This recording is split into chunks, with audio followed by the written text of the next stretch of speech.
ইমান সঠিক ইমান হইতে হবে, আল্লাহর সত্তার উপর ইমান। যেমন ইমান রাসূলুল্লাহ সাল্লাল্লাহু আলাইহি ওয়াসাল্লামের ইমান ছিল, যেমন সাহাবায়ে কেরামের ইমান ছিল, সেই রাস্তার উপর ইমান হইতে হবে। আর ব্যতিক্রম ইমান বিশ্বাস রাখি, কিন্তু আল্লাহ রাসূল সাহাবায়ে কেরামদের মতো বিশ্বাস নাই, ব্যতিক্রম বিশ্বাস। আল্লাহ রাসূল সাহাবায়ে কেরাম বিশ্বাস ছিল আল্লাহ ফাইন্নি করিব, নিকটে।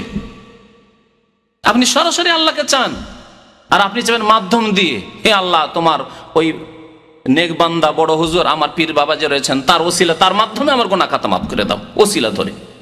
তোমার নবীর ওসিলায়, আব্দুল কাদের জিলানীর ওসিলায়, খাজা বাবার ওসিলায় মাফ করে দাও, ওসিলা মাধ্যম দিয়ে দোয়া করা। এই রাস্তা নবী করিম সাল্লাল্লাহু আলাইহি ওয়াসাল্লাম সাহাবায়ে কেরাম শেখাননি, তাদের ইমান এমন ছিল না।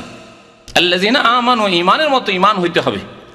ফাইন আমানু বিমিসলি মা আমানতুম বিহি, আল্লাহ বলছেন তাদের মতো ইমান হইতে হবে। আল্লাহ সূরা বাকারায় বলছেন যে তারা যদি ইমান নিয়ে আসে তোমাদের মতো ইমান, হে সাহাবায়ে কেরাম, যে যুগে কোরআন নাযিল হচ্ছে তাদেরকে সম্বোধন করে আল্লাহ বলছেন ফাইন আমানু, তারা যদি ইমান নিয়ে আসে পরের লোকেরা, বিমিসলি মা আমানতুম বিহি, যেমন তোমরা ইমান নিয়ে এসেছো হে সাহাবায়ে কেরাম, তোমাদের মতো ইমান হইতে হবে।